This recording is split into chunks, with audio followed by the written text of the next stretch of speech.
buenas noches, doctoras y doctores. Qué gustazo estar de nuevo dos veces en esta semana y casi tres, semana 41.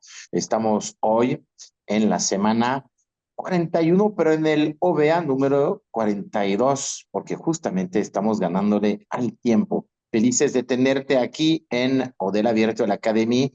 Soy Manuel y muy contentos de estar en ese cuarto capítulo de la Guerra de las Galaxias by Melina Trujillo, el famosísimo programa OBG que está empezando a sonar y a hacer historia en ese mundo de la ginecología integrativa. Con el día de hoy, un maestro reconocido y muy activo desde hace ya décadas en el tema, no solamente de su práctica, pero también de la parte educativa, el doctor Camacho, que nos va a ir a presentar justamente la doctora Melina Trujillo, en nombre de todo el grupo de nuestros asesores comerciales, distribuidores autorizados y todo el grupo Odela. Les deseo una excelente noche. No se pierden el tema de hoy, justamente que nos va a describir la doctora Melina y presentar el doctor Víctor Camacho para ustedes. Y nos volvemos a ver para terminar la semana del sábado, el tema de exosomas, también con un colega de ustedes, los y las ginecólogas conectadas, el doctor Gaspar, en vivo desde Argentina, con un colega español, desde la piel a la gine, el poder de los exosomas. Doctora Trujillo Melina, buenas noches, ¿cómo estás? Hola, muy buenas noches. Un gusto tenerlos aquí nuevamente en el cuarto capítulo de BG. Y justo hoy tenemos el honor de contar con un ginecólogo experto en ginecología estética, regenerativa, funcional. Tiene múltiples diplomados el doctor, pero los últimos años de su vida los está dedicando a este tipo de medicina totalmente diferente y creo que es maestro ya de muchos. Él tiene varios cursos y talleres que da privados en donde hace una ginecología estética avanzada con el uso del láser, no solo únicamente para lo estético, sino también para la funcional. Hace muchas cirugías de mínima invasión y realmente también involucra mucho la terapia de reemplazo hormonal bioidéntica y yo creo que era el candidato ideal para abordar este tema que quisimos realizar en este proyecto sobre la terapia de reemplazo, pero más allá de los pellets famosos o que ha tenido también mucho auge en los últimos años. Sin embargo, los ginecólogos deben saber que la terapia de reemplazo no es solo pellets, sino también tenemos muchas alternativas con cremas transdérmicas y también cremas que en uso específico de la zona íntima van a potencializar cada uno de estos tipos de tratamientos que realizamos regenerativos, ya sea con láser, ya sea con radiofrecuencia, con alguna otra tipo de tecnología en zona íntima y que nosotros como ginecólogos no solamente vamos a tener esa visión estética, sino también la funcional y que la paciente agradecerá a cada uno de estos tratamientos y llevar esta información a los ginecólogos, creo que es este detalle fino que él nos va a poder abreviar en esta sesión de VG. Entonces, gracias, maestro, por estar aquí con nosotros en el proyecto. Muchas gracias a VG, al programa que ideó Emilina Trujillo y el apoyo de OVA y de Odela para lograr pues esta capacitación en un área emergente en cierta forma, que ahorita lo vamos a ver en la presentación. Tiene algunos años ya, pero hoy por hoy sigue siendo una situación en auge y que está creciendo cada día. Entonces, es muy importante la integralidad que veamos a estos manejos. No solamente es la piel o la cirugía, sino es todo lo que está atrás de esa piel y esos procedimientos quirúrgicos que tenemos que mejorar. Así que el enfoque que le dio la charla, y me disculpo si tomé a lo mejor este camino de centrarme mucho en lo que es el terreno biológico. Realmente, antes de dar hormonas, antes de operar, debemos también mejorar toda esa parte interna de nuestro organismo para que esos tratamientos funcionen mejor. Entonces me centro mucho en eso, obviamente en la parte endocrina y metabólica, cómo debemos evaluar estas pacientes. Y bueno, brevemente sobre lo que es la ginecología estética, que si ustedes me permiten, pues inicio con la charla. Voy a compartir mi pantalla.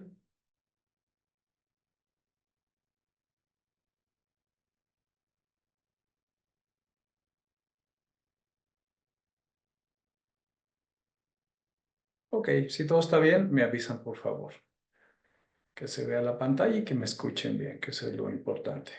Todo perfecto, doctor, adelante. Perfecto. Bueno, pues la charla que me permitieron compartir con toda la audiencia, con todos ustedes, es el abordaje endocrino y metabólico previo al tratamiento en ginecología estética.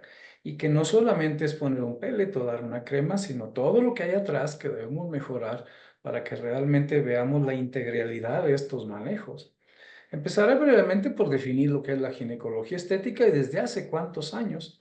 Hace prácticamente 30 años ya se empezó esta área de la ginecología, cuyo objetivo era mejorar la funcionalidad y la anatomía del área genital femenina. Y al principio solamente se hacían rejuvenecimientos vaginales o vaginoplastías. Hoy en día también se llama ginecología estética o ginecología cosmética. Y nos remontamos 30 años atrás y el doctor David Malo es un ginecólogo de Beverly Hills, él hacía vaginoplastías para mejorar la parte sexual y hacía básicamente rejuvenecimientos vaginales con un láser diodo en sus inicios de los láser, todavía no los láser CO2 o Erbium que tenemos ahora. Hacía labioplastías de labios menores, había mayoroplastías de labios mayores, himenoplastías y una técnica que se llama G-Shot, punto G.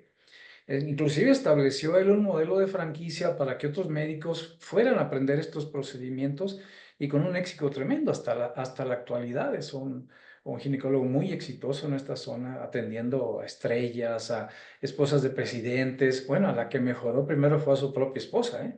Y obviamente con toda la difusión en ese momento en gente que entrevistaba, le dio mucho auge todo esto. Nos vamos al 2011, donde siguiente ponente en BG, Adrián Gaspar, un ginecólogo de Mendoza, Argentina, él publica el primer artículo donde se habla de rejuvenecimiento vaginal y tenían estos aditamentos en unos equipos DECA que eran como unos espejos, y ellos empezaron a trabajar, más bien Adrián empezó a trabajar por ahí tratando lesiones precursoras del tracto genital inferior y se dio cuenta que a muchas mejoraban. Y entonces empieza a estudiar y diseñan con la gente de DECA estos pequeños escáneres donde se reflejaba el rayo y lo reflejaba en la mucosa vaginal. El inicio de esos láser CO2, de la mayoría de nuestros equipos láser CO2. Bueno, Adrián lo estudia y con otros científicos, otros médicos, él publica el primer artículo. Ninguna revista de ginecología ni de urología se lo aceptó.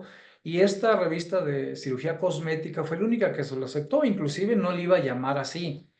Ellos dijeron, le vamos a poner una invasión mínimamente invasiva para rejuvenecimiento vaginal. Y ahí se crea el término. En realidad no es un rejuvenecimiento, es una regeneración de muchos de estos tejidos.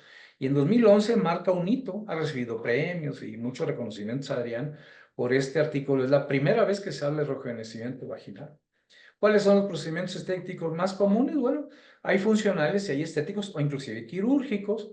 Y tenemos el síndrome genitourinario, la menopausia, la incontinencia de orina, la laxitud vaginal, ese término que el maestro Santiago Palacios está introduciendo ya con una clasificación, asimetrías anatómicas, prolapsos, atrofia y sequedad vaginal relacionada con el síndrome genitourinario, hiperlaxitud vaginal, disfunción sexual, hiperpigmentación genitales, eliminación de cicatrices. Agregaríamos por ahí seguramente ahora que está descubriéndose muchas cosas sobre el líquen escleroso, nuevos síntomas, nuevos datos anatómicos. Estéticos, pues labioplastías, reducción de capuchón de clítoris, vaginoplastías, himenoplastías, rejuvenecimiento vaginal, perineoplastias. Muchas de estas ya se hacían en la parte quirúrgica del entrenamiento ginecológico. Liposucción de monte de Venus, aumento de labios mayores, ya sea con esta misma grasa que se extrae o con rellenos con hialurónico, con hilos y blanqueamientos genitales. Entonces son los procedimientos más comunes que en la parte de ginecología estética realizamos. Entonces, recientemente estuvimos, Melina y varios compañeros ahí en Antigua, Guatemala, y el maestro Marco Pelosi presenta esta perspectiva de cómo está la ginecología cosmética hoy en día. pues incluye la propia ginecología cosmética, la ginecología clásica, los procedimientos estéticos y el envejecimiento saludable, o sea, el envejecer saludablemente, y nuestra charla estará centrada en estas dos áreas, obviamente también estas, porque se opera o se hacen procedimientos estéticos en cara, en cuerpo, se hacen cirugías por la parte de cirugía plástica, y esos procedimientos ginecológicos, cómo se enlazan todas estas áreas. Pero esta es la parte importante que debemos ver, que hay atrás, antes de que hagamos estos procedimientos, cómo puede estar mejor esos tejidos y esas células. Entonces, me pareció muy interesante, por eso se las comparto, esta lámina, que seguramente Melina la recuerda, del maestro Pelosi. Y bueno, algo también que por ahí Jorge Elías, y agregué algunas láminas, mencionaba cómo está creciendo el mercado de la ginecología estética. Es un crecimiento impresionante, ¿eh? Principalmente en la zona de Asia. Si ustedes se ven aquí, pues hasta cerca de un 30% es el crecimiento en esas zonas, a pesar de que era, en sus inicios pues había mucha reticencia de estos países orientales, pero el crecimiento es con ellos, es con ellos. Y vean a nivel mundial todo el crecimiento que se proyecta hacia 2030, billones de dólares. Y pues algunos datos a nivel global, principalmente en gente de joven, pero también mucha gente de 30, 40, y pues se reparte el pastel hasta 40 o más. Entonces, de los 20 años empiezan a requerir procedimientos cosméticos nuestras pacientes. Entonces, un crecimiento muy, muy grande de billones de dólares. En México, un mercado más chico, también emergente, pues en 2023 ven el crecimiento proyectado a 2030, los próximos 5 años, a 370 millones de dólares. Entonces es un área que debemos entrenarnos, debemos capacitarlos, debemos de hacerlo bien. Y bueno, en relación a nuestro tema, ¿qué relación hay entre el sistema endocrino y la estética? Bueno, sabemos que desequilibrios hormonales y endócrinos afectan la piel y la composición corporal, la grasa principalmente. Y las hormonas juegan un papel crucial en la salud de la piel, el cabello y la distribución de la grasa corporal.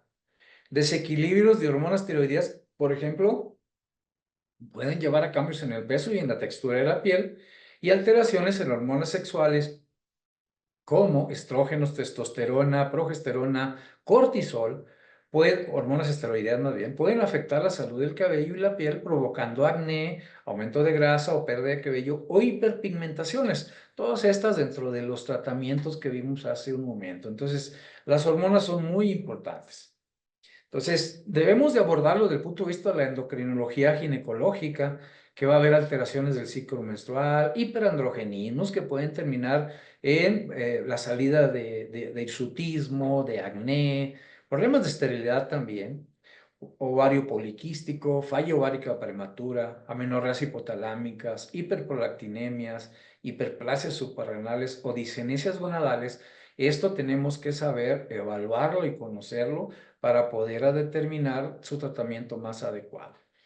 Y pues empezaremos por esta parte de la regulación del ciclo menstrual, en el cual en la etapa reproductiva, esos ciclos de la GnRH, la hormona liberadora de hormonas FSH y SLH, son pulsos, pequeños pulsos que hacen que tengan variaciones durante 14 días y otros 14 días, la LH, FSH, el estradiol y la inhibina B. Entonces esto se da de forma natural en la etapa reproductiva de la mujer. Así que estas hormonas van a tener fundamental importancia en todos esos cambios que se van a presentar en la parte endocrina de la mujer. Ya en la menopausia, pues obviamente de tener estos picos para ovulación, ya no los tiene, empieza a caer los estrógenos, que es la lineecita verde, en el momento, la etapa cero, cuando se da la menopausia, empiezan a disminuir un poco antes, inclusive igual que la inhibida, y empiezan a incrementarle la FSH y la LH en respuesta a que no hay ovario que responda produciendo estas hormonas, y estos ciclos de feedbacks negativos principalmente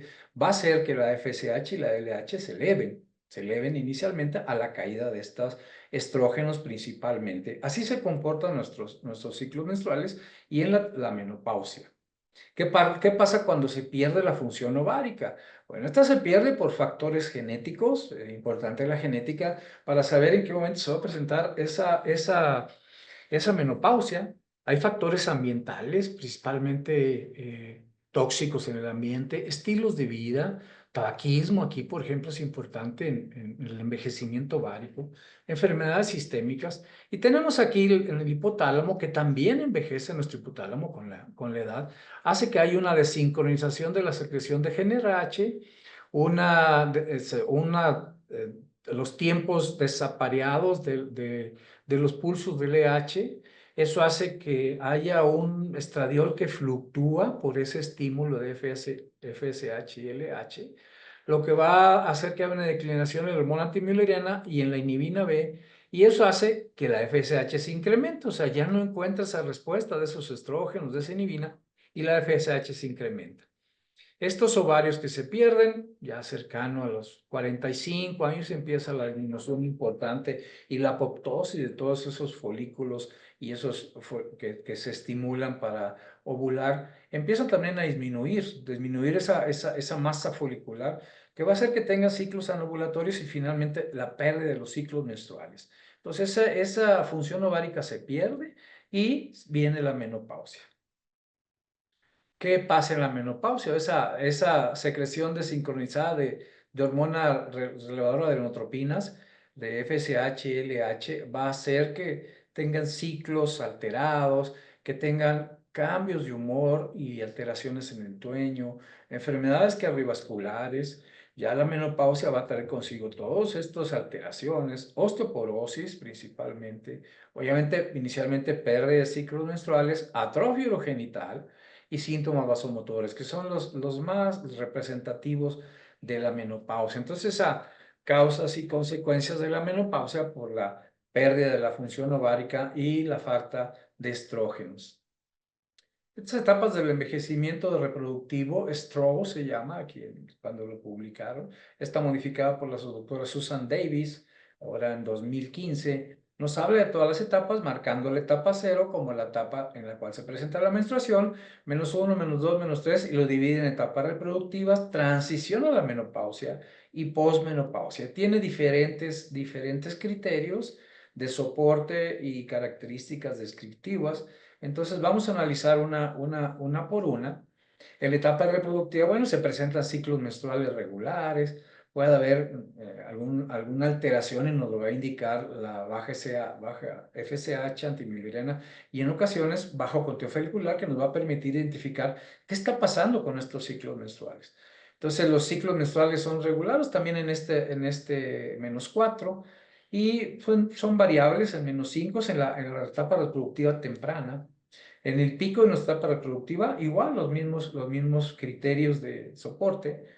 Ya en etapa un poquito más tardía, más cercana a la transición, puede haber variación en la FSH, puede bajar la antimülleriana y la inhibina, y puede haber conteo de folículos antrales bajo. Entonces, pueden empezar a tener cambios ya cercanos a la transición a la menopausia, que es esta etapa -2. Entonces, esto se presenta ya cuando pueden fallar algunos ciclos y estamos cercanos entrando a la transición. Hablamos de por ahí los 40 años, 42, y es importante que identifiquemos cuando hay vasomotores en esta etapa. Es un indicador de riesgo cardiovascular, vasomotores tempranos. Y no se diga cuando hay una falla ovárica prematura. Esto nos permitirá identificar en esa etapa reproductiva.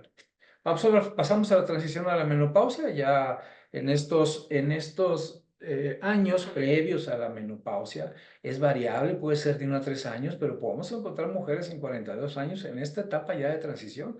Recordemos que a los 35 años empieza a declinar la producción de progesterona, a los 40 años declina la producción de testosterona y a los 45 inicia la declinación de estrógenos.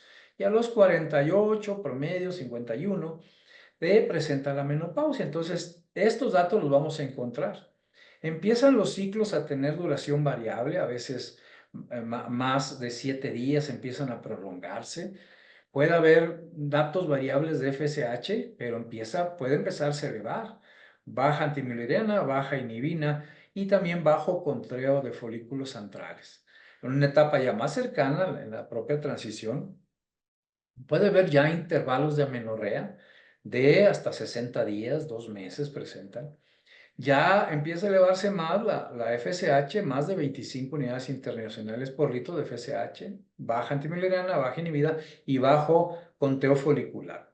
Y pueden empezar aquí en esta etapa en la transición a la menopausia, a pesar de que hay estrógenos, la pura disminución de la testosterona va a ser, recuerden que una parte de la testosterona se aromatiza y se transforma en estrógenos. Entonces, eso puede ocasionar algunos síntomas vasomotores leves, pero pueden empezar en etapas más tempranas antes de que tenga su menopausia la mujer.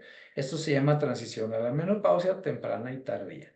Finalmente, la etapa posmenopáusica en la cual, pues ya después de que menstrua un año la mujer sin menstruar se considera menopausia. Va a estar elevada la FSH, baja inhibina, baja antimileriana y muy pocos folículos, prácticamente ya no hay. Y ya hay más síntomas vasomotores, hay muchos síntomas vasomotores. Ya en etapa más 2, que ya son más de 3, 4 años, la FSH se estabiliza y bueno, y a diferencia, recuerden, del síndrome urogenital o el síndrome genitourinario de menopausia, que nunca va a disminuir su sintomatología y va a incrementarse, los síntomas vasomotores tienden a autorregularse en unos 5 años aproximadamente. Entonces se van incrementando y los vasomotores tienden a estabilizarse. Pero en esta etapa, los primeros 5 años, una gran cantidad de síntomas vasomotores que debemos de tratar en estos pacientes. ¿A qué edad se presenta? Bueno, en este estudio del maestro Santiago Palacios, la edad de la menopausia y por regiones. Entonces tenemos en la europea, en promedio se presenta a los 54 años de edad, en Norteamérica a los 51, en Latinoamérica a los 48.6 y en Asia a los 51. Así que hay variabilidad también por regiones en la edad de la menopausia. En México, en un estudio que hizo la Asociación Mexicana del Climaterio, se considera promedio los 47.6 años. Entre 48 y 51 se presenta en la mujer mexicana la menopausia. ¿Qué cambios endocrinos va a tener la menopausia? Principalmente a nivel metabólico cardiovascular, aunque también a nivel de remodelación de hueso, de músculos, envejecimiento de la piel, importante para nuestra cirugía estética, ginecología estética, la disminución de estrógeno, testosterona, de HT va a tener efectos en el envejecimiento a nivel de piel y cabello. Obviamente síntomas vasomotores, cambios cognitivos y en el estado de humor, por todos estos neurotransmisores que se afectan por los cambios endocrinos que hay en la menopausia, y síntomas urogenitales, principalmente por estrógenos y obviamente andrógenos que terminan siendo estrógenos, van a tener alteraciones a nivel de libido, del deseo sexual y síntomas urogenitales. Y todos estos cambios metabólicos que pueden terminar en una enfermedad cardiovascular. Aumenta el LDL, los fosfolípidos, los triglicéridos, el cortisol, en algunos casos aumenta un poco la testosterona o los andrógenos, se activa el sistema renina-angiotensina y bajan pues la globulina, el hormona del crecimiento, el factor insulínico del hormona del crecimiento, adiponectinas, óxido nítrico. Todos estos cambios endócrinos se dan en la menopausia.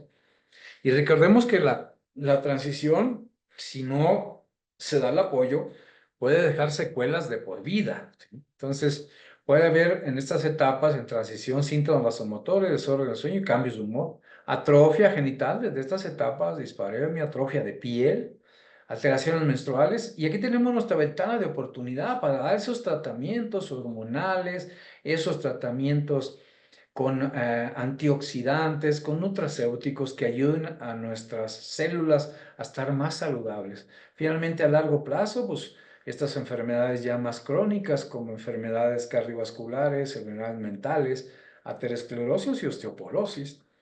¿Qué síntomas? Lo podemos dividir en vasomotores, neuropsíquicos, somáticos y geniturinarios, ¿no?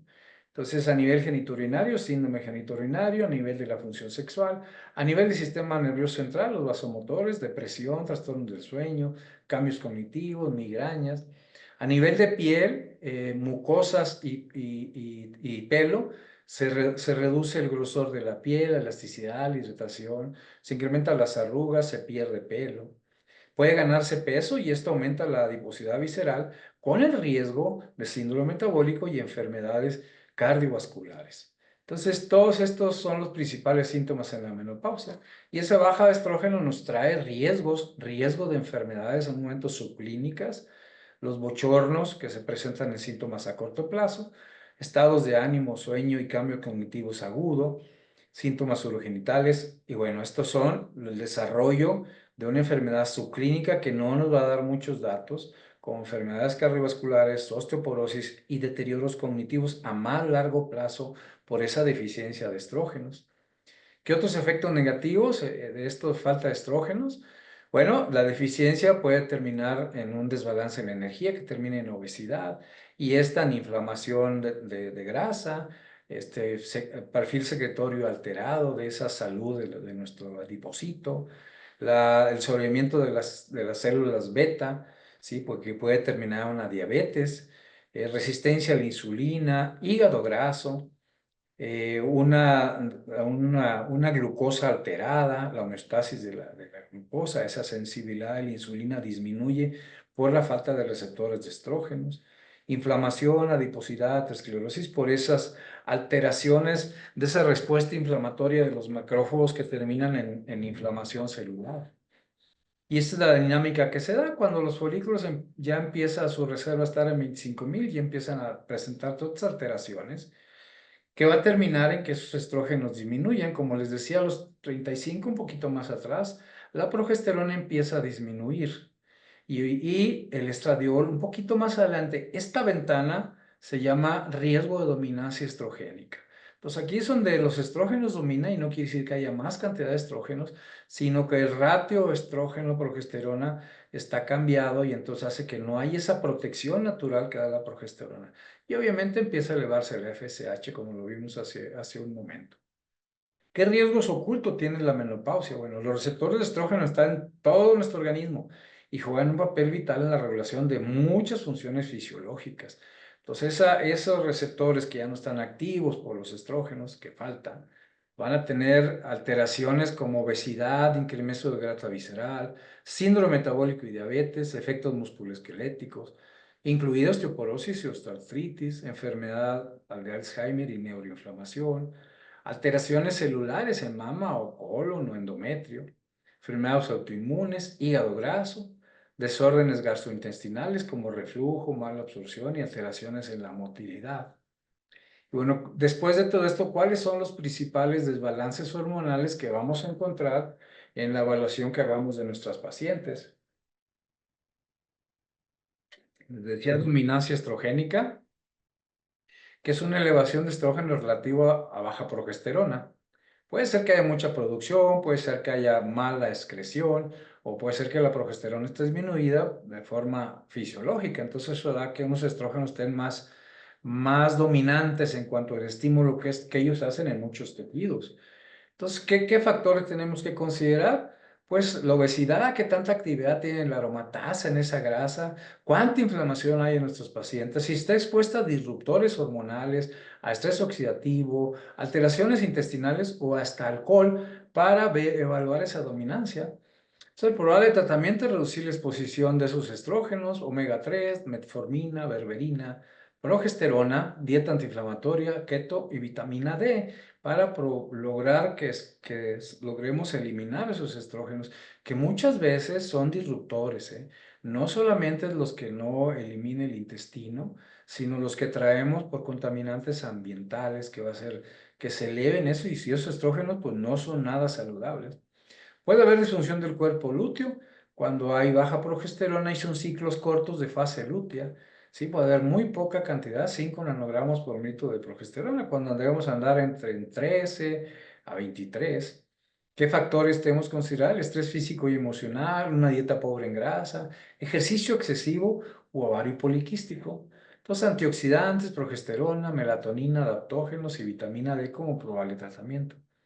Otros cambios en los niveles hormonales que causan síntomas, pues la propia perimenopausia, el estrés físico, recuerden que el cortisol bloquea las hormonas sexuales, cambios en el estado de ánimo, pues tratamiento dirigido a esas fluctuaciones, reducción del estrés y adaptógenos. Insuficiencia hormonal absoluta relativa, el propio envejecimiento, la menopausia, fallo ovárica prematura o deficiencias nutricionales, alteraciones en la nutrición, bulimia, anorexia, van a hacer que esas chicas pues, no tengan sustrato para hacer sus hormonas. Todo dirigido al cambio al estilo de vida y nutrición, un metabolismo normal subóptimo, niveles subóptimos de estrógenos, dieta carente de nutrientes, alcohol, problemas tiroideos, disruptores hormonales, ovario poliquístico. Entonces hay que reducir la exposición a disruptores y tratar la carencia hormonal específica. La propia menopausia o la perimenopausia son desbalances hormonales, ¿no? Entonces, eso es lo que acabamos ya de comentar. Pues terapia de reemplazo hormonal dirigida a la deficiencia que tenga. Esto inclusive en la propia perimenopausia, antioxidantes, vitamina D, etcétera. Todos los nutracéuticos básicos que tienen que darse en nuestras terapias. Ovario poliquístico, los omega 3, dieta baja en alto índice glucémico, metformina, berberina, progesterona y vitamina D mínimo. Además, inositoles o chilinositoles también se pueden dar, pero importante los omegas. Endometriosis es una dominancia del estrógeno, también progesterona, omegas 3, vitamina D, estrés, etc., ¿no? Miomas es dominancia de estrógeno, o sea, todos estos, SOP, endometriosis y miomas, es dominancia estrogénica.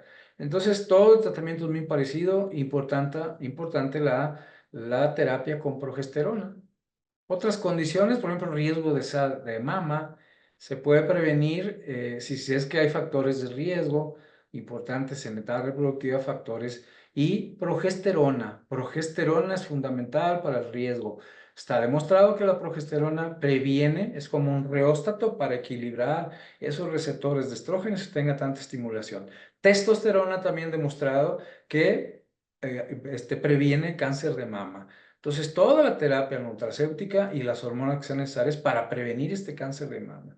Obviamente los bochornos, pues tratar la causa, si es que hay que dar estradiol, hay que darlo, progesterona, testosterona.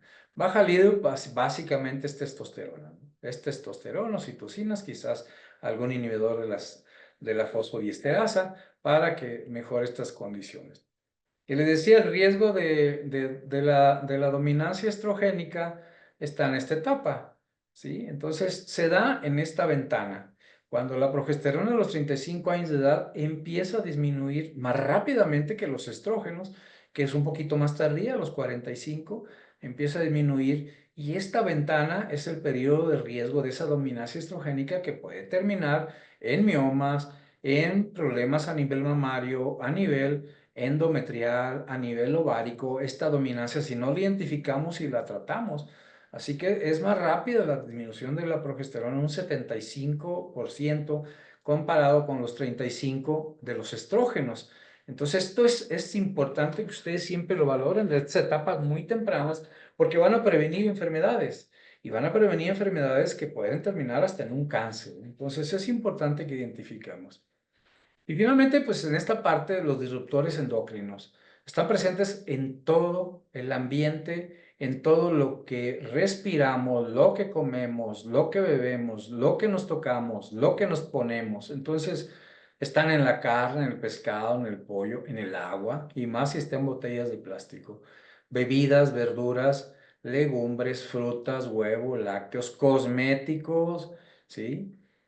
No sé si sabían que el aluminio, un disruptor y un metal pesado, está presente principalmente en todos los desodorantes que usamos, en la pasta dental, el flúor, otro metal pesado, en los champús, en los geles para pelos, fijadores de pelos, cremas, perfumes, plásticos, envases, insecticidas, en los vouchers que nos dan cuando está presente en todos lados. Entonces, pues es realmente un verdadero problema de miles de sustancias que entran al mercado cada cierto tiempo en la industria.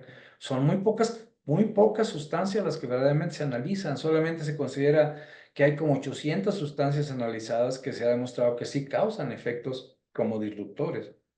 Importante considerar esto. Finalmente, esa baja de estrógenos, ¿a qué nos va a llegar? Bueno, pues al síndrome genitourinario de la menopausia, que se va a manifestar a nivel genitourinario. Los síntomas a nivel vulvar, urológico y sexual. 80%, si no es que más en la actualidad, a los 3 años tiene síndrome genitourinario.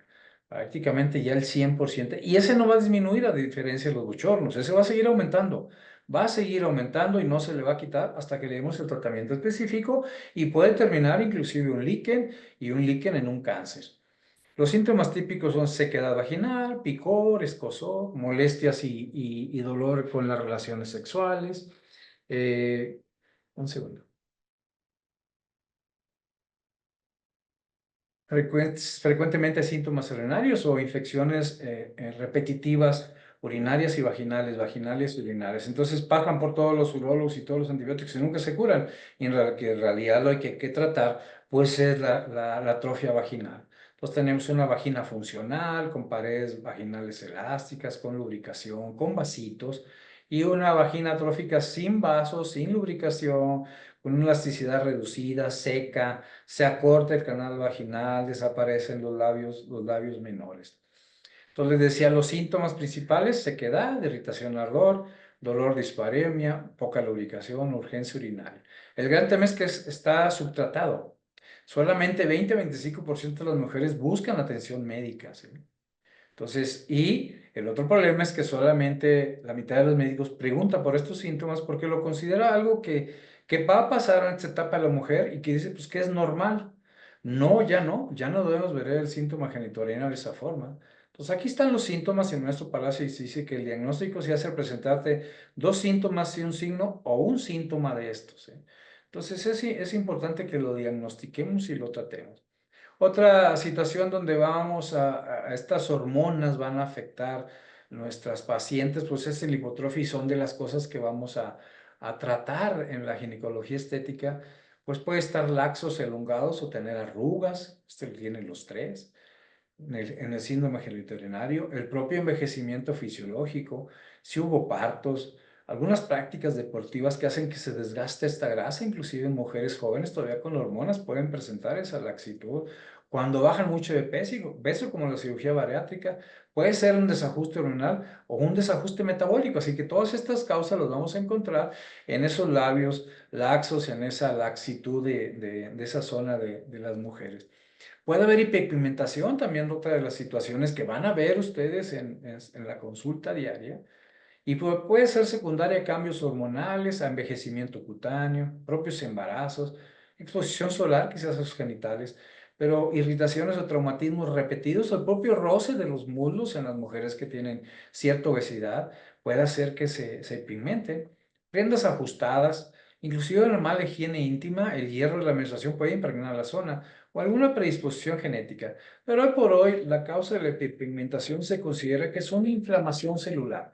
Es el desencadenamiento de estos factores inflamatorios, leucotrienos, tromboxanos, que van a hacer que esa piel se pigmente. Así que los tratamientos van a estar enfocados a disminuir esa inflamación celular, además de las cremas aclarantes o los equipos basados en energía, láser, radiofrecuencia, etcétera, ¿no? Esos van a ser los protocolos de manejo pues, más efectivos. En este artículo encontré cómo la menopausia acelera el envejecimiento biológico. Y lo que antes decíamos, la menopausia causa el envejecimiento o el envejecimiento causa la menopausia. No se sabe cuál. En este estudio reunieron 4 estudios, 3.100 mujeres, y evaluaron un estudio basado en reloj epigenético que está basado en niveles de metilación del ADN, que es una de las teorías del envejecimiento ahora. Entonces, una menopausia temprana, una ovarectomía bilateral y un mayor tiempo de menopausia acelera la edad epigenética en la sangre de estas pacientes que fue medida. Entonces, pues obviamente la menopausia acelera nuestro envejecimiento. Obviamente a nivel facial, quizás algunos de ustedes lo hagan, quizás no, solamente a la ginecología estética se dediquen, pero vean ustedes el envejecimiento de la piel, que tiene mucha relación también con hormonas y alteraciones metabólicas. ¿Qué pasa en la menopausia con la piel? Bueno, hay disminución del 30% en el colágeno de la piel en los primeros 5 años después de la menopausia y una disminución del 2% por año durante los próximos 20 años. Va a seguir envejeciendo la piel. La piel es atrófica, más delgada y con menos colágeno. Hay disminución de la elasticidad con menos elastina. Hay un aumento de la sequedad por disminución del contenido de ácido hialurónico y mucopolisacáridos y una disminución de la expresión de receptores de estrógenos en la piel. O sea, hormonas, estrógenos afectan la piel, por supuesto, en la menopausia. ¿Qué otros cambios endocrinos por ese declinamiento de los estrógenos? Bueno, la menopausia, el envejecimiento va a hacer que esa paciente tenga menos actividad física, además de que no le dan ganas por esa baja testosterona, no tiene ganas de hacer ejercicio, tiene inestabilidad emocional y puede llegar a tener sarcopenia. Lo que va a hacer que ella pueda tener una obesidad y otro tipo de una distribución de la grasa diferente a la de la etapa reproductiva. Entonces, estos cambios de esta declinación de los estrógenos afecta a la vasculadora y activa el sistema renina-angiotensina, puede incrementarse la presión arterial y alteraciones endoteliales, se incrementa la angiotensina 2, se incrementa la endotelina 1 y disminuye la óxido nitroso sintetasa y hay poca producción de óxido nitro, que es un vasodilatador natural.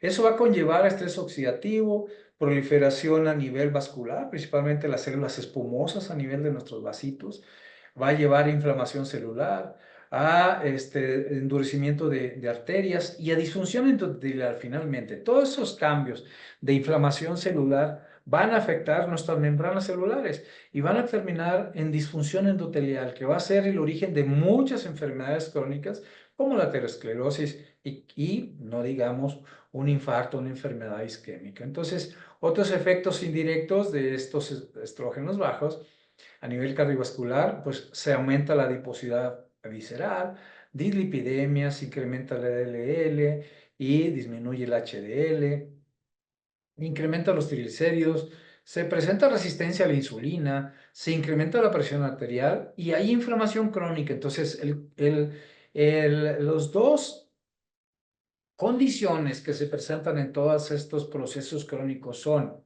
estrés oxidativo e inflamación celular, que los vamos a ver enseguida. Y con todas estas situaciones metabólicas que se van a presentar en estos pacientes en la menopausia, que van a terminar en síndrome metabólico, resistencia a la insulina, aterosclerosis y enfermedad cardiovascular. Entonces, allá nos lleva si esos pacientes no reciben. Y aquí ese déficit de estrógeno, lo mencionábamos ahorita, va a conllevar a resistencia a la insulina, resistencia a la insulina, que es un parámetro inflamatorio que siempre debemos pedir la insulina, inclusive postprandial para tener un diagnóstico más exacto. Entonces hay un deterioro de la secreción de insulina porque afecta a las células beta del páncreas a nivel muscular, disminuye la recaptación de glucosa a nivel de músculo. En el hígado aumenta la gluconeogénesis, aumenta la lipogénesis, hay acumulación de triglicéridos, aumenta la lipoproteína a muy baja densidad y disminuye el aclaramiento de insulina a nivel hepático. A nivel de tejido adiposo aumenta la lipólisis y aumenta el tamaño del adipocito, inflamación del adipocito. Entonces, a eso nos va a llevar la resistencia a la insulina metabólicamente. Esos bochornos están relacionados con muchas enfermedades crónicas, ¿sí? Como un hígado graso no alcohólico, fracturas por osteoporosis, síndrome metabólico, diabetes mellitus, enfermedad cardiovascular, hipertensión y obesidad. Entonces, eso que acabamos de mencionar también se relaciona mucho con vasomotores. Entonces, esa obesidad promueve estados proinflamatorios y la presencia de vasomotores se asocia con mayor riesgo de síndrome metabólico. Entonces, esos bochornos evalúenlos muy bien. Metabólicamente tienen connotaciones. Entonces, asociaron con 18% en riesgo de diabetes, mayor riesgo cardiovascular y asociado significativamente a hígado graso no alcohólico y menor densidad ósea. Todas estas alteraciones con la pura obesidad que se presenta en la menopausia, ¿va? Y síntomas vasomotores van a llevar a todas estas enfermedades crónicas metabólicas. Un poquito para recordar, solamente el síndrome metabólico con estos criterios diagnósticos de la Federación de Diabetes. Entonces, 3 de los 5 factores de riesgo, como circunferencia de cintura, 40 en hombres, 88 en mujeres, cintura cadera, perdón. Triglicéridos 150, colesterol HDL, menos de 40 y menos de 50 en hombres y mujeres, y presión arterial 130-85. Les comparto, seguramente ustedes lo han visto también, de los primeros síntomas de disfunción endotelial en la mujer en peri y posmenopausia, lo que he encontrado es hipertensión sistólica. Entonces, verifiquen siempre su tensión arterial en sus pacientes. Si se encuentran hipertensión sistólica, y es un dato de que ese endotelio está disfuncionando ya está condicionando cierta resistencia en esos vasos y la activación del sistema renina-angiotensina. Entonces, importante. Cualquiera de estos tres, llegamos al diagnóstico de síndrome metabólico. Otra situación metabólica que van a encontrar ustedes en sus pacientes, inclusive pacientes jóvenes, pues es el síndrome ovario poliquístico. Y cada vez lo ven más frecuentemente. Entonces, una situación que tienen que evaluar y darle el tratamiento específico desde el punto de vista endocrino, que básicamente está centrado en vencer esa resistencia a la insulina, que vimos que la resistencia a la insulina es inflamación celular. Entonces, ¿qué tenemos que dar? Omegas 3. Aquí el nutracéutico y el que damos de primera instancia, y ahí siempre yo insisto que sea un buen omega 3, un omega de calidad para que ayude a vencer esa inflamación celular. Omegas 3, vitamina D, metformina, berberina, chiro-inositol, progesterona. Entonces, básicamente es el manejo del ovario poliquístico y las alteraciones, vean ustedes. Esa obesidad probablemente fue uno de los causantes de ese aumento en la insulina. Y es en la insulina con la afectación a nivel hepático que acabamos de mencionar, que va a hacer que haya poca globulina transportadora y eso va a hacer que haya un incremento en las concentraciones de andrógenos biodisponibles. Acuérdense que poca globulina, entonces poca andrógeno adherido a esta globulina y mucho andrógeno libre con todos los efectos que tienen los andrógenos en nuestro organismo, en el ovario poliquístico, básicamente acné e hirsutismo, datos de hiperandrogenismo. Entonces, también a nivel adrenal tiene alguna alteración, va a hacer que se incremente la producción de andrógenos adrenales, ¿sí? Entonces, a nivel ya de las células, pues en nuestro cerebro va a haber un incremento en los pulsos de GnRH y de LH. Entonces, hay mucha LH que va a hacer que se estimule estas células en el ovario a nivel de la teca para que estimule la producción o la síntesis tiroidea de pregnenolona y andrógenos. Recuerden que en los ovarios de la mujer hay dos células, teca y granulosa, y en esas tiene receptores para FSH y LH, dependiendo de la etapa del ciclo, pues va a responder al LH, pero siempre se forman andrógenos inicialmente antes de formar estrógenos. Entonces, estos de FSH estimulan receptores de LH, se forma a partir del colesterol, progesterona y puede ser androstenediona o testosterona, que estos atraviesan la célula granulosa y al aromatizarse hacen estradiol. Y así funcionan los ciclos reproductivos. Esto está alterado por la hiperinsulinemia que tienen, que estimula a que nuevamente las células de la teca produzcan andrógenos. Hay un hiperandrogenismo principalmente generado por el factor de crecimiento insulínico 1, que estimula que haya más andrógenos y más andrógenos. Entonces, de entrada, el ovario poliquístico es una dominancia estrogénica. Tenemos de evaluar muy bien.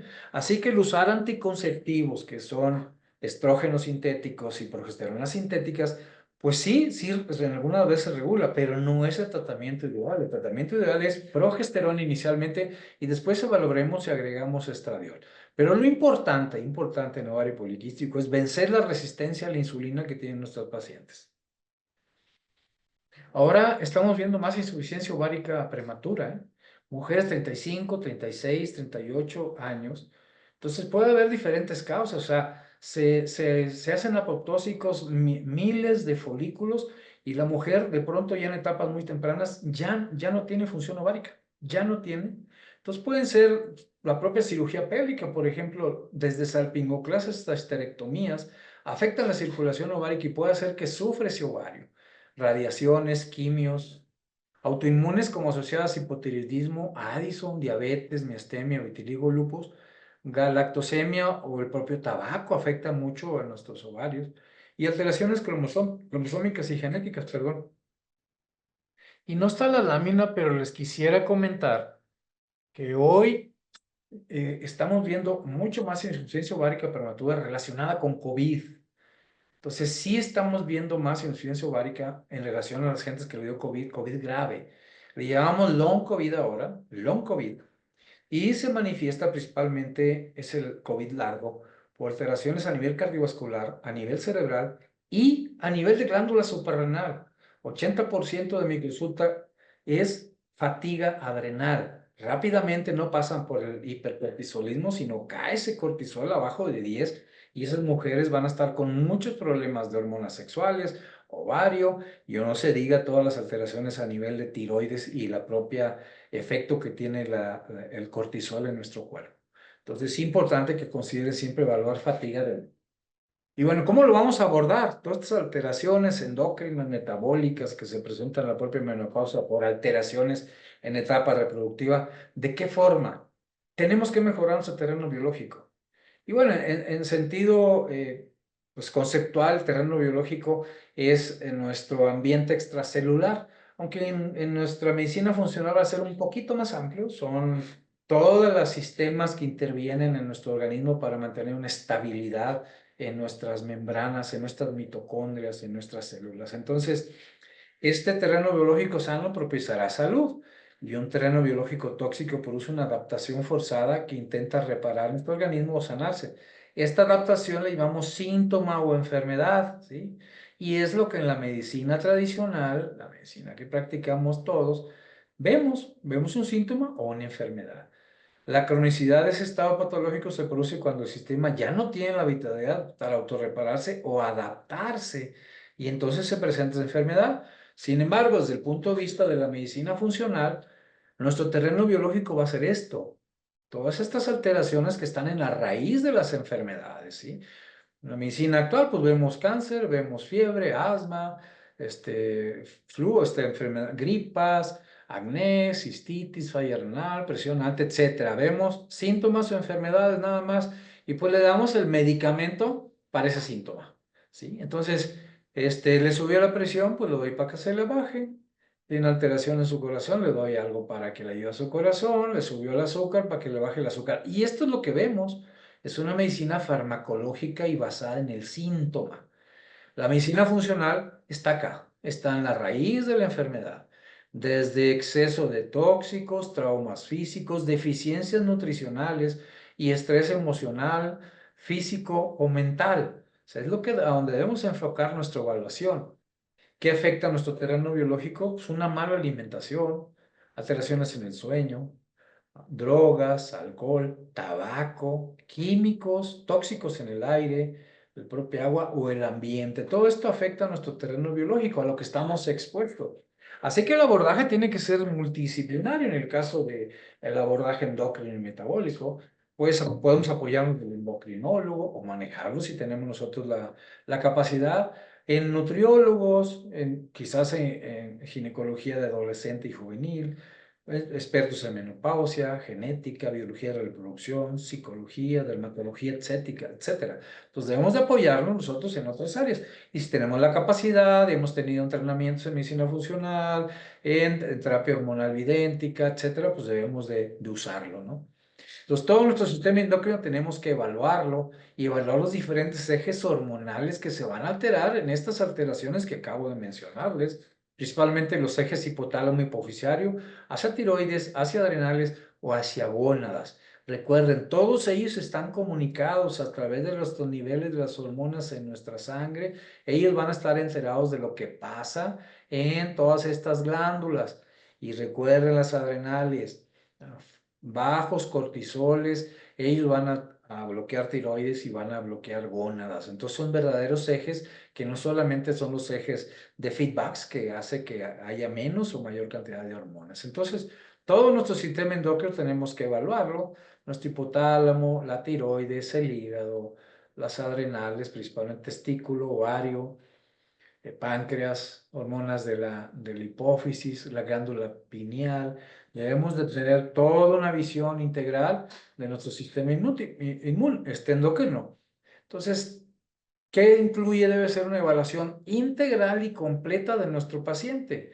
Signos vitales, la circunferencia abdominal, la proporción cintura-cadera, cabeza, ojos, nariz, garganta. ¿Se acuerdan cuando empezamos de internos y tenemos que hacer las historias y evaluar todo esto? Bueno, hay que regresar a ello. Hay que evaluar Desde el pelo, el cuero cabelludo, si es grasoso, si el pelo está delgado, si no está delgado, si se cae, si hay vello facial, si hay hirsutismo, si hay bigote, los ojos, qué tanta hidratación, si hay ojeras, los signos del doctor Hertos de la ceja, por ejemplo, que evalúa testosterona, hormona del crecimiento y tiroides. Las encías, recuerden que la enfermedad parodontal y gingival es uno de los primeros datos clínicos de inflamación celular. La inflamación celular crónica silenciosa no se manifiesta, no duele, pero termina en enfermedades crónicas. Pues uno de los primeros parámetros que debemos de evaluar es la salud bucal, porque ahí se manifiesta toda esa inflamación crónica inicialmente. Oídos, por supuesto, cuello, tiroides, hay que palpar tiroides, y si tenemos la capacidad de hacer ultrasonidos tiroideos, hacer ultrasonidos tiroideos. Si no, una buena evaluación clínica de la zona de la tiroides, presencia de masas o bocio.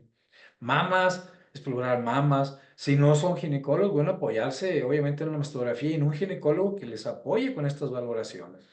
Abdomen, la forma del abdomen, si es globoso, qué tanto panículo adiposo tiene, si hay presencia de estrías, distensión abdominal. Siempre debemos evaluar nuestro abdomen para evaluar síntomas de disbiosis y de intestino permeable.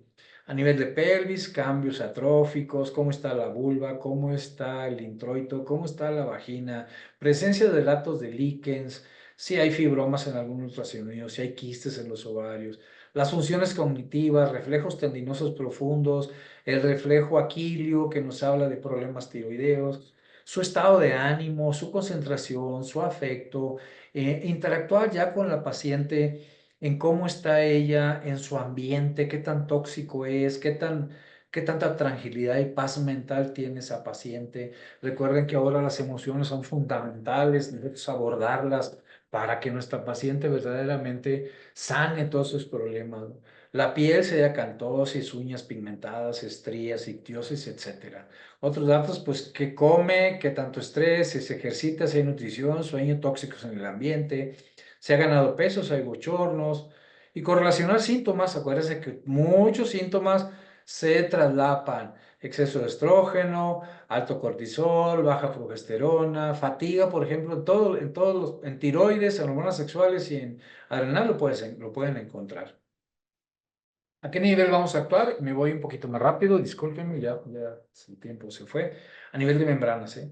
Recuerden que las membranas celulares están formadas por dos capas, una doble capa lipídica, y aquí estas cabecitas son de fosfolípidos. Entonces son capas de fosfolípidos y de grasas, ácidos grasos. Entonces están formadas por dos capas de ácidos grásicos. Hay también cadenas de colesterol, hay canales de proteínas, hay glifosfolípidos también, entonces hay ésteres, etcétera. Entonces así están nuestras membranas. Importante estas dos capitas de grasas. ¿Por qué? Porque están formados por fosfolípidos y ácidos grasos que son omega 3 y omega 6 y 9. Entonces es importante porque todas esas alteraciones van a afectar nuestras membranas. Entonces aquí tienen una imagen más tridimensional. Entonces estas dos capitas de membrana son omegas. Principalmente omega 3, omega 6 y omega 9, pero 3 y 6. Y este equilibrio entre esta cantidad de omega 3 y omega 6 va a hacer que desencadenemos inflamación celular crónica y silenciosa, ¿sí? Finalmente, también nuestras mitocondrias, importante, ahora se habla mucho de salud mitocondrial, mucho, se está estudiando cada vez más nuestras mitocondrias y cómo afecta y terminan enfermedades libres. Entonces, recordemos que estas organelos de nuestras células producen energía. 95% la podemos usar en forma de ATP, pero un 5% es tóxica. Estas sustancias tóxicas son los llamados radicales libres, que los han escuchado por ahí, y estos se producen tan solo con la fosforilación oxidativa para la formación de ATP. Todo lo que ingerimos de carga nutritiva y termina siendo energía tiene que fosforilarse y formar ATP, que es la unidad de energía. Sin embargo, estos radicales libres van a provocar estrés oxidativo, ¿sí? Pues, ¿qué es el estrés oxidativo? Es un desbalance entre el exceso de radicales libres y la falta de antioxidantes para contrarrestarlos. Sí, es un mecanismo de daño celular silencioso. ¿Son necesarios los radicales libres? Sí, porque es nuestra primera línea de defensa ante agresiones. virus, bacterias, enfermedades, traumas, se requieren radicales libres. Pero cuando es exceso, entonces se convierte ya en un estrés oxidativo. Nuestras defensas antioxidantes internas, que principalmente son 3 enzimas que se producen en el hígado, que es la glutatión peroxidasa, la superóxido dismutasa y las catalasas se producen en el hígado. Si no alcanzan estas a donarle esos radicales libres para que no haya estrés oxidativo, esa sobrecarga de radicales libres va a terminar en estrés oxidativo que va a inducir ese daño a nivel de proteínas, lípidos principalmente, ácidos nucleicos, el DNA se daña también con el estrés oxidativo, que va a hacer daño en nuestras células, en nuestros tejidos y va a provocar enfermedades. Entonces, importantísimas las membranas. ¿Y cómo vamos a ayudar a nuestras membranas? Con omega 3. Omega 3. Entonces, lo más importante es la oxidación de las grasas, les decía. Los ácidos grasos polisaturados, los omegas, disminuyen la fluidez de la membrana y aumenta la permeabilidad de iones cuando se oxidan. Eso lleva a pérdida de la función de barrera de nuestras membranas, a lisis celular y hasta muerte celular.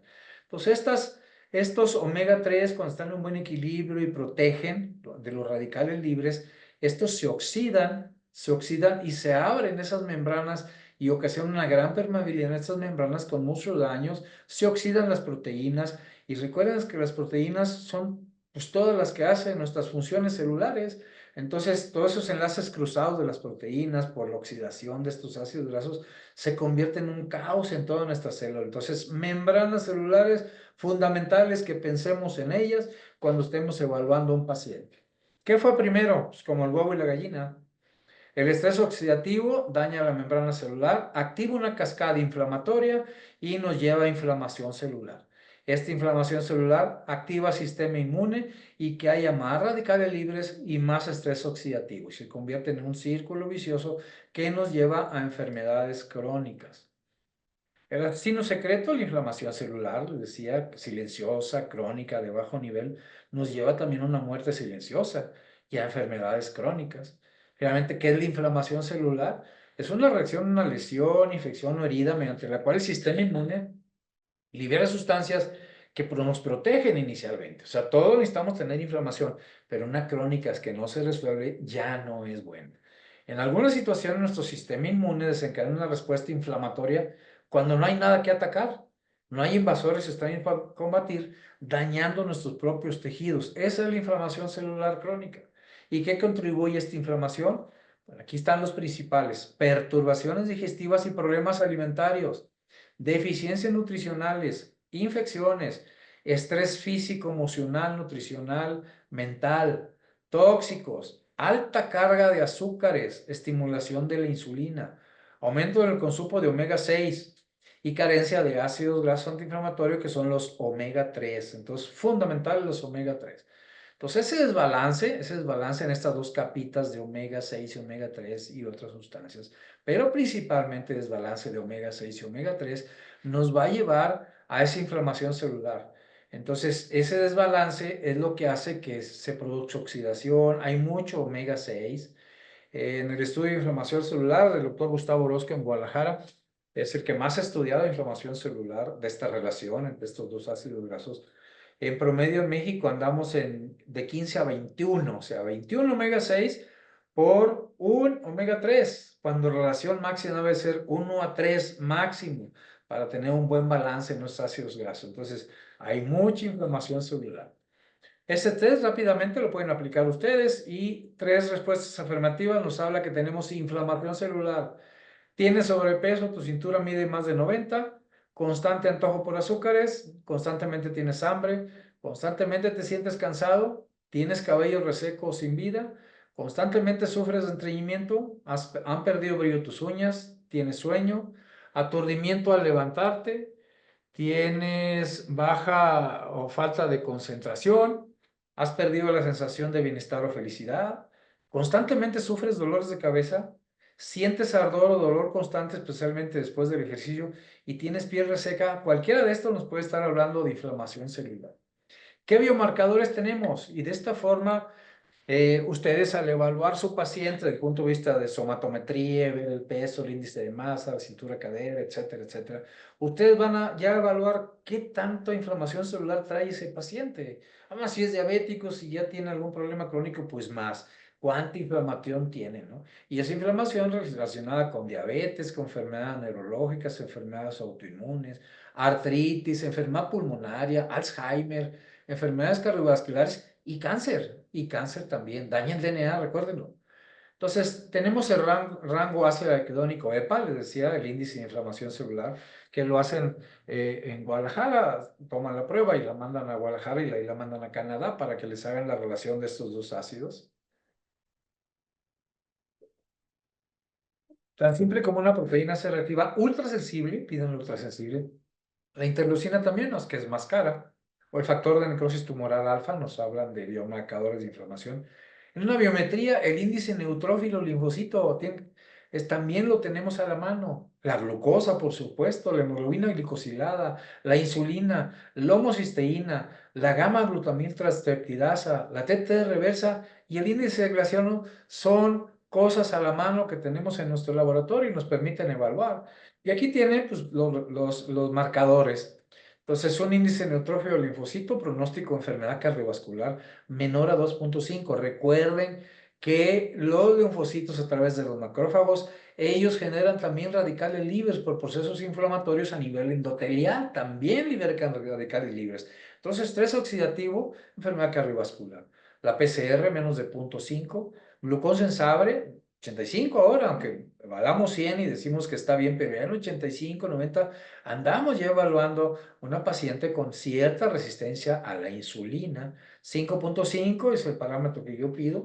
Entre 5 y 9, yo abajo de 9, hacia abajo hasta 5 y medio, les doy ya metformina o berberina.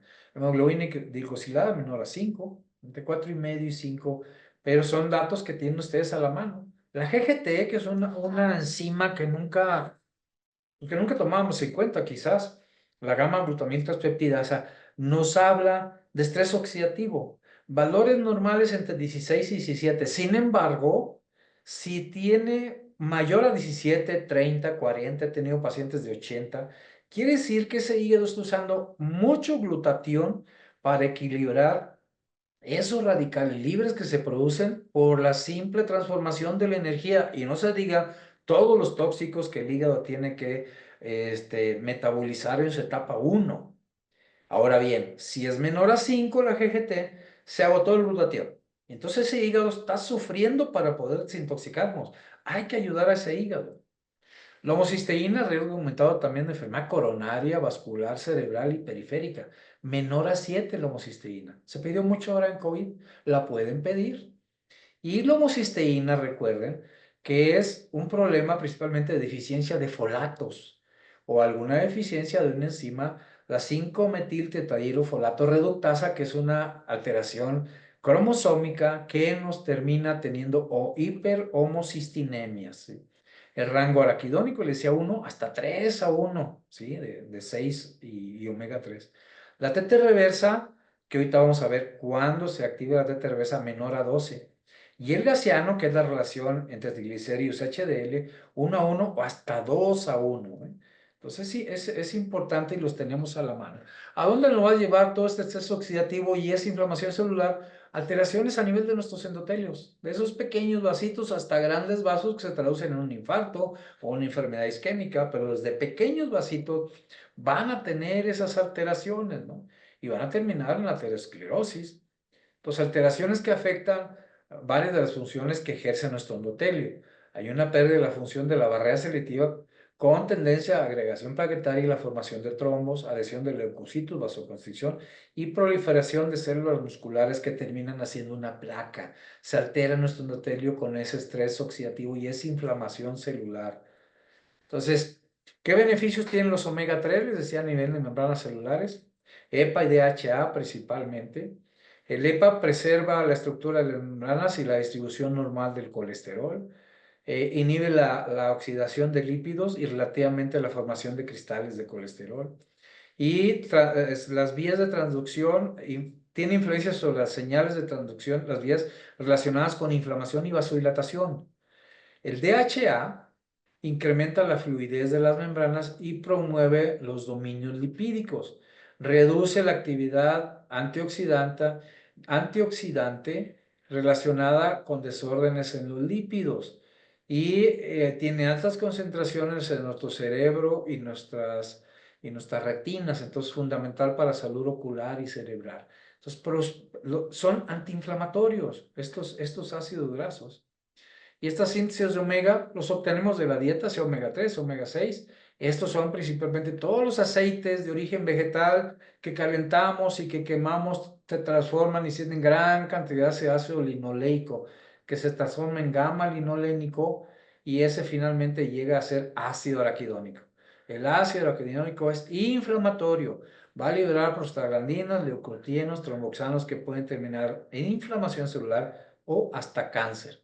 Por otro lado, también algo de la dieta, el alfa-linolénico, que termina transformándose en EPA y él puede metabolizarse a DHA y ellos van a tener sus metabolitos que se llaman resolvinas y estos son antiinflamatorios. Ahora, las resolvinas son maresinas, lipoxinas, que son sustancias que van a terminar esa inflamación celular crónica, resolviendo esa inflamación. Por eso se les llamamos resolvinas. Entonces, estos son los importantes para tener esta relación adecuada de este desequilibrio que hay de mucho omega y entonces tenemos mucho araquidónico y mucha inflamación celular. ¿Qué otra cosa vamos a evaluar? Nuestro intestino, además de membranas. ¿Qué dispara la permeabilidad intestinal? Bueno, antígenos que cuando el intestino está permeable pasan pedazos de alimentos, lipopolisacáridos, que se convierten en antígenos y nuestro cuerpo va a generar, nuestro organismo va a generar anticuerpos para atacar estas sustancias que pasaron a través de estas uniones entre las células intestinales, enterocitos, que se rompieron con este intestino permeable. El estrés, las infecciones, disbiosis, inflamación intestinal, enfermedad sistémica, alteraciones digestivas, edad, toxinas, medicamentos, alcohol y drogas, deficiencias nutricionales o alta ingesta de industrializados. Eso va a hacer que nos lleve un intestino permeable. Se abren esas uniones de esas proteínas de unión, que son las ocludinas y las sonulinas, que se van a abrir y van a permitir que pasen bacterias, virus, pedazos de alimento, proteínas, lipopolisacáridos, que son las toxinas de las bacterias, van a pasar a la circulación, ¿sí? Y van a hacer que se genere una respuesta a nuestro sistema inmune. Entonces, se incrementan los antígenos, hay una mala absorción y malnutrición porque ese intestino permeable no permite absorción de muchos nutrientes, hierro, vitamina B, el magnesio, etc. Y un incremento de toxinas y lipopolisacáridos. ¿Qué va a hacer esto? Se va a activar nuestro sistema inmune y va a haber una inflamación sistémica crónica también, además de la disfunción de las membranas. Entonces, les decía, esta unión defectuosa va a pasar alimentos sin digerir, microorganismos y toxinas hacia los capilares sanguíneos, desencadenando una respuesta inflamatoria, inmunológica y autoinmune. Entonces, esta disfunción de esta barrera de nuestro intestino es lo que ocasiona eso.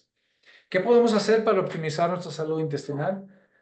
Una dieta de eliminación sin gluten si corresponde, dietas bajas en lectina, dieta paleo, alimentos funcionales densos en nutrientes, un programa de rehabilitación intestinal que le llamamos de las 5 R's, agentes que reparan la mucosa intestinal, como probióticos, fibra vegetal, glutamina, aloe vera, regaliz, peptonas, vinagre de sidra de manzana y ayuno. Cierto ayuno ayuda.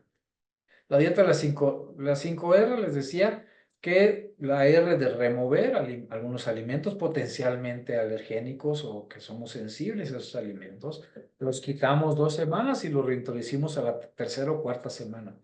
Reemplazar si hay que deficiencia de ácido clorhídrico, enzimas o fibra. Reinocular probióticos, prebióticos, simbióticos. Reparar, o sea, dar nutrientes y antioxidantes y rebalancear. Meditación, yoga, relajación. Importante que tengamos estas terapias de meditación y de yoga. No es uno por uno, se dan a la par, o sea, se dan al mismo tiempo para que logremos nosotros mejorar. Y aquí está. ¿Qué beneficios tiene nuestra dieta de eliminación?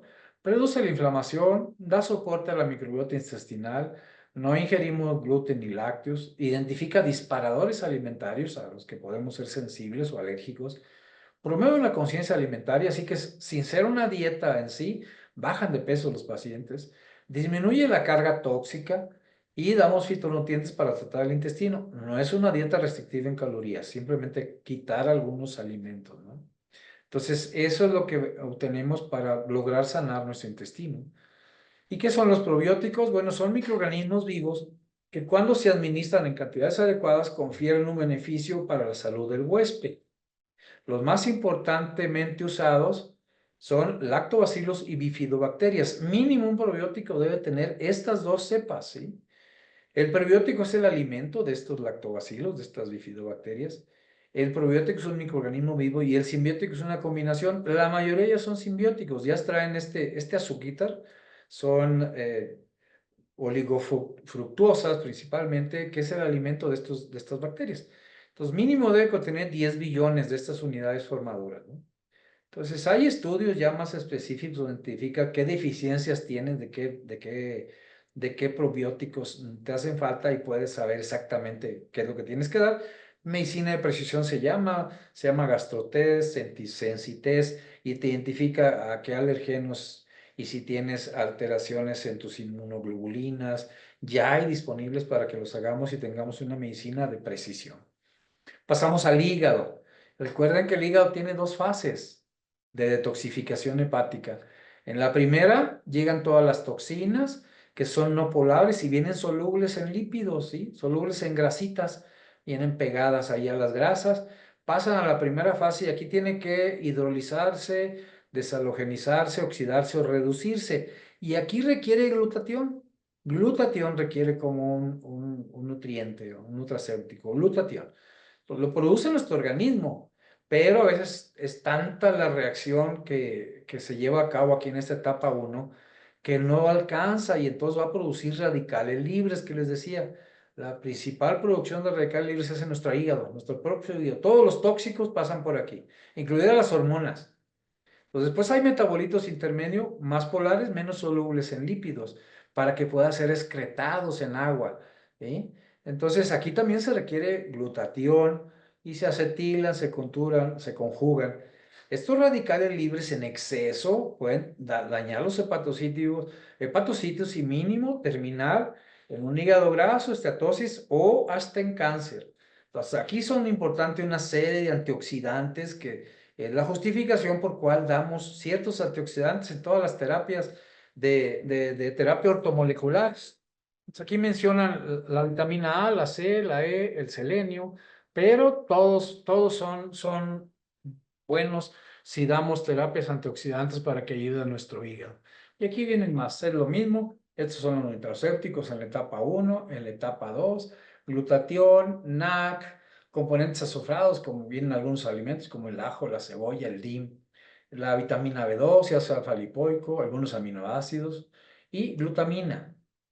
Entonces, acá en la etapa 1, vitamina B, silimerina, que es el gardemariano, diente león, metionina, colinositol, A, C y E, crucíferas y flavonoides. Entonces, ustedes seleccionan de aquí si tienen que ayudar a ese hígado para que le den los antioxidantes necesarios, ¿sí? Para que ya puedan ser excretados en la bilis y las heces, o en la sangre y en los riñones, o en la piel, en el sudor, y salen ya solubles en agua para que sean excretados. Entonces, esa es la detoxificación. Necesitamos un hígado funcional, también un hígado funcional para que funcionen mejor nuestras células. Hay la etapa detox 3 que no se lleva a cabo en el intestino, en el hígado, se lleva a cabo en el intestino. En el intestino hay ciertas bacterias especializadas en detoxificar estrógenos, se llama estroboloma. Después de que son eliminados a través de la bilis, van en nuestras heces y a nivel del intestino delgado, estos estrógenos que vienen conjugados, ya para eliminarse en las heces, hay bacterias que van a producir esta enzima que se llama beta-glucuronidasa. Esta beta-glucuronidasa va a desconjugar estos estrógenos y va a regresarlos a la circulación. Y a veces mucho más tóxicos de lo que inicialmente venían. Entonces, Importante tener nuestro intestino saludable como una etapa de detoxificación, estrógenos y otras sustancias. ¿Qué estrategias para detoxificar? Minimizar la exposición tóxica exógena, asegurar una adecuada hidratación y oxigenación, optimizar la salud y excreción intestinal, mejor el intestino, mejorar reserva antioxidante, regular a la baja la inflamación con ácidos grasos esenciales, omega 3, asistir y equilibrar la biotransformación endógena de tóxicos y utilizar programas de reposo intestinal, alimentos médicos oligoantigénicos, dieta de las 5 R's. Explosión tóxica, bueno, alimentos reales, no enlatados, procesados, cantidades vegetales marinos, espirulina, que es el cardo mariano, consumo juicioso de pescados y mariscos, traen muchos tóxicos, mucho mercurio en grandes especies depredadoras. Sin embargo, pues algo tenemos que comer, evitar amalgamas de mercurio, no paracetamol para la cruda, es un tóxico junto con el alcohol muy potente. Evitar pesticidas, herbicidas, productos de limpieza, materiales de construcción, etcétera, etcétera, ¿no? Cosmecéuticos naturales. Ayudar a detoxificación, procesos de disminución de inflamación y radicales libres, antioxidantes, aumentar el consumo de antioxidantes, detoxificación con dietas o tratamientos. El ayuno intermitente ayuda. Y ahora tenemos este producto que se llama glicobil, que es la superóxido dismutasa, una de las enzimas que produce nuestro hígado para equilibrar esos radicales libres. Bueno, ya lo tenemos, ya está en cápsulas para diferentes protocolos de tratamiento, aclaramiento, antienvejecimiento, etcétera. Ya hay esta superóxido dismutasa. Entonces, importante considerar. Hablamos de tiroides, otro órgano que tenemos que evaluar siempre.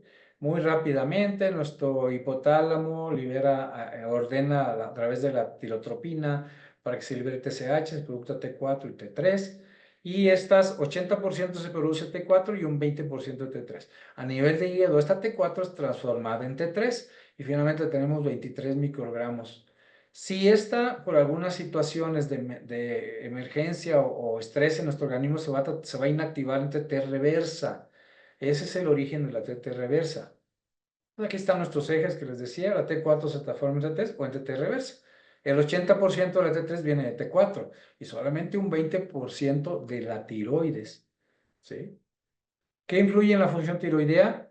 A la producción de hormonas yodo, tirosina, zinc, E y prácticamente todo el complejo B y C. Entonces aquí está la explicación por qué damos antioxidantes. El cuadro básico ortomolecular que yo sugiero es zinc, selenio y magnesio, vitamina C, vitamina D, probióticos y omega. Son los 7 nutracéuticos ortomoleculares. El que sigue, el octavo, es complejo B.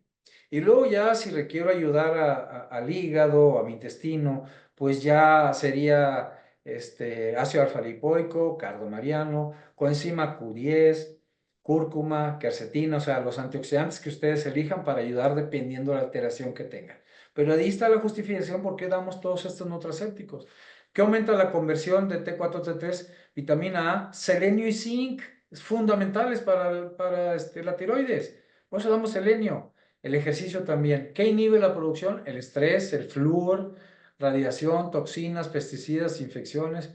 Obviamente, intestino, mucha relación con tiroides, con enfermedades tiroideas autoinmunes, intestino, lupus, Hashimoto's, algunos medicamentos. ¿Y qué incrementa la conversión de T4 a T3? ¿Sí? La conversión a TT reversa. El estrés, dieta hipocalórica, inflamación, toxinas, infecciones, mal funcionamiento de hígado y algunos medicamentos. O sea, se va a una hormona de freno. Finalmente, el estrés. Un cortisol elevado deprime el sistema inmune, disminuye motilidad intestinal, aumenta las reservas de grasa, disminuye concentración, aumenta la glucosa en sangre. Mucho estrés, mucho estrés. Entonces, eso va a terminar en inflamación celular, resistencia a la insulina, disbiosis intestinal. Y muchas veces no se sabe si fue primero la disbiosis y luego alteraciones en la adrenal o la adrenal genera alteraciones en el intestino. Finalmente, alteración del sistema inmune. Entonces, es importante evaluar ese cortisol. Entonces, el cortisol elevado envejece nuestro hipotálamo, inhibe niveles de DHA, hormonas tiroideas sexuales, incrementa hormonas proinflamatorias, hay resistencia a la insulina, a lípidos elevados, hipertensión y retención de líquidos y hasta osteoporosis, elevaciones crónicas de cortisol, disminuye también la serotonina, incrementa la presión sanguínea, hay incremento de glucosa y suprime nuestro sistema inmune. ¿Qué les estresa? Pues todo. Miedo, estrés emocional, muerte de un ser querido, problemas en una relación amorosa, actitudes o creencias negativas, estrés psicológico, falta de relajación, heridas en recuperación, infecciones, insatisfacción en el trabajo, presiones financieras, muchos azúcares, falta de sueño, alergias, irritación por granos o lácteos, una sobrefatiga, demasiado o muy poco ejercicio, fumar, medicamentos y falta de nutrientes. Todo eso afecta a nuestras suprarrenales. ¿Qué genera? Exceso de actividad física o nula actividad física, frío excesivo, falta de sueño, estrés. Y va a tener como consecuencia resistencia a la insulina, grasa abdominal, retienen líquidos, alergias, osteoporosis, bajan nuestras defensas y nuestra masa muscular. Finalmente recordar, toda la parte endocrina, que no sé si ya me extendí mucho, que ese cortisol va a bloquear, hay esa conexión adrenal-tiroides y también hormonas sexuales. Hay una situación que no está en la lámina, pero que se llama robo de cortisol. El cortisol le da prioridad a nuestro organismo y no deja que el colesterol, que es precursor de hormonas sexuales, vaya a ser hormonas sexuales y entonces va a ser, aunque sea poco cortisol, porque es el mismo sustrato, cortisol. Entonces roba cortisol o roba progesterona. Igualmente el cortisol inhibe la TSH para que no se liberen las hormonas tiroideas e inhibe también la conversión de T4 a T3. Entonces, de esta forma bloquea las hormonas tiroideas nuestra falla adrenal. Entonces, de esa forma están conectados. ¿Qué manejo funcional? Y este es un ejemplo de hiperpigmentación, pero lo pueden aplicar a muchos de los procedimientos estéticos que hagan ustedes. Aquí faltarían obviamente toda nuestra terapia hormonal, pero el manejo funcional, mínimo un mes previo al tratamiento, dar todo este manejo, dieta antiinflamatoria, ejercicio, estilo de vida saludable, omega 3, 2 a 3 gramos diarios, si tiene enfermedad crónica hasta 5, vitamina C, 2 a 3 gramos diarios, si son procedimientos estéticos en piel, 3 gramos, uno cada 8 horas, la vitamina C, su vida media en sangre es 8 horas, así que tenemos que darla cada 8 horas. La vitamina D, 400 al día. Ácido alfa lipoico, 600, 2 veces al día, 600. Glutatión hasta 3000 si es intravenoso. N-acetilcisteína, 2 veces al día, 600 miligramos. Zinc, hasta 50 en hombre, 25 en mujer al día. Selenio, 200. Cardo mariano. Y aquí le agregaría lo que yo les dije, que es la terapia ortomolecular básica y esencial. Zinc, selenio, magnesio, vitamina C, vitamina D, probióticos y omegas. Entonces aquí están la mayoría, pero para un manejo antiinflamatorio inicial en procedimientos estéticos, pues yo indicaría eso. Finalmente les diría que no solo son pellets, sino una modulación hormonal. Y eliminar el falso concepto del chip de la juventud de la sexualidad. No es tal. Por supuesto que ayuda en la sexualidad, por supuesto que mejora el envejecimiento, pero no es esto. O sea, que con esto ya estoy más joven o más sexualmente más activo, pues no. Depende de la modulación que ustedes hagan. Porque si ponen mucho estradiol, va a bloquear la testosterona. Y si ponen mucho estrógeno, va a bloquear su testosterona. Entonces tiene que ser una modulación. Está demostrado los beneficios de las terapias hormonales bioidénticas en todos los sistemas de nuestro organismo. Eso no hay duda, no hay ninguna duda. Debemos tener los conocimientos para verdaderamente hacer una modulación hormonal, conociendo las interacciones entre todas las hormonas y conocer las herramientas de la medicina funcional para que estos tratamientos estéticos y hormonales funcionen mejor con los nutracéuticos adecuados y cofactores necesarios para un mejor terreno biológico. En relación al contexto actual de la ginecología estética, el maestro Santiago Palacios, unos 2-3 años, expresó lo siguiente. Dice que el concepto de ginecología estética funcional y regenerativa se irá afianzando con el tiempo. Se definirán sus áreas y existirán subespecialistas en esta rama.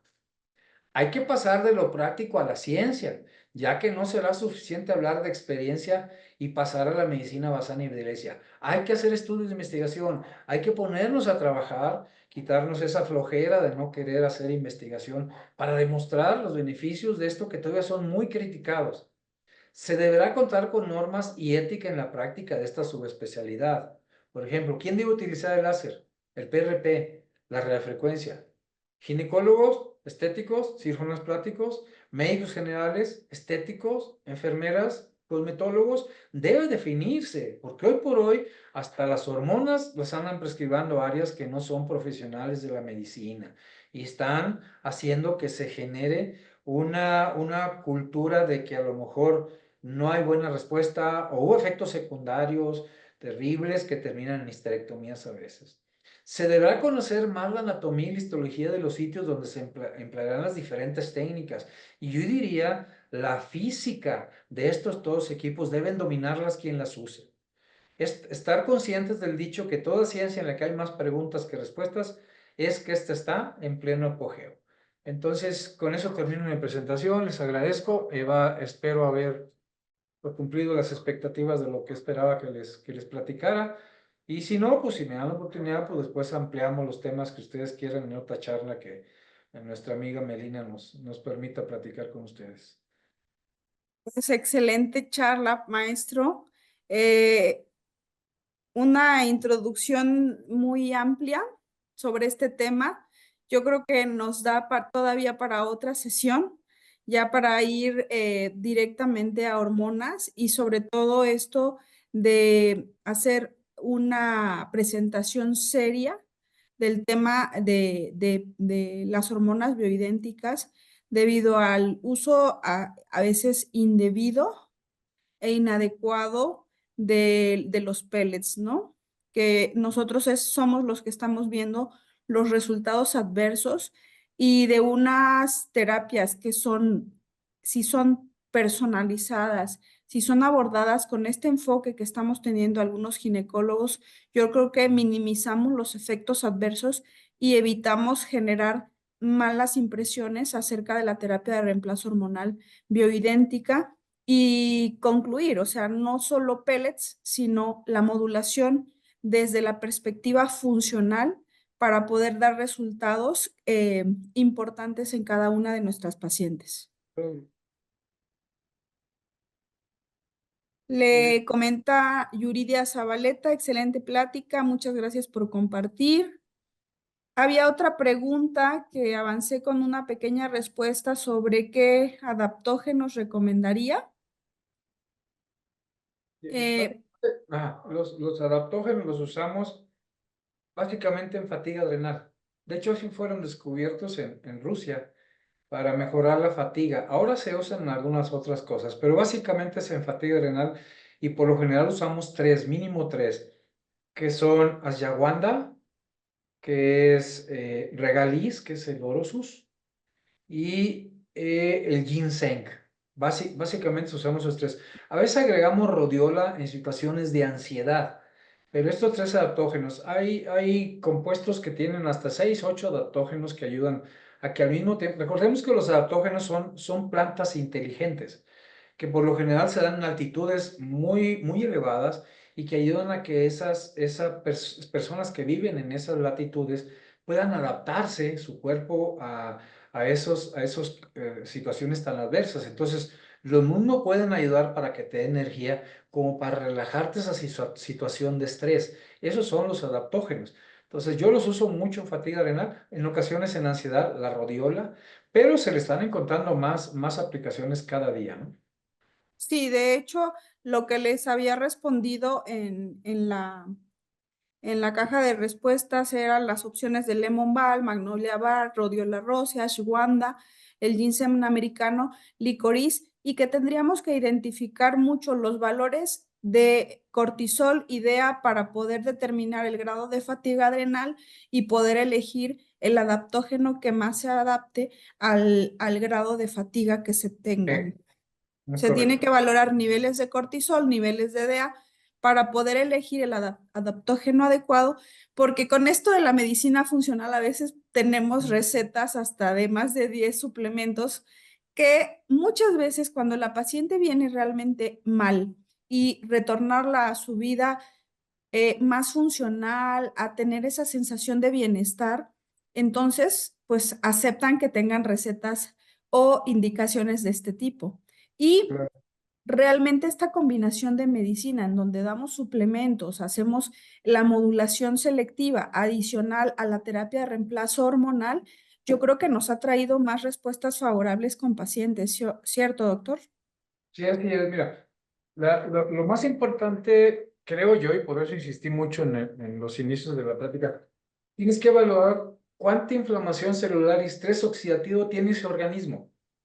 Porque recordemos, membranas celulares son grasas y en todas las membranas van a ir a buscar su receptor o atravesar la membrana todas las hormonas. Así que esa falla en algunas ocasiones porque no mejoraste esa inflamación celular. Esas membranas alteradas van a afectarte todo. Entonces, evaluar muy bien estrés oxidativo y membranas celulares. ¿Y cuál es el manejo ahí? Pues antioxidantes, pero principalmente omegas 3. Omegas 3 es el nutracéptico número 1 que tú debes de indicar, un buen y un excelente omega. Y de ahí todos los demás. Y debes evaluar integralmente los sistemas que insistí y que les planteé.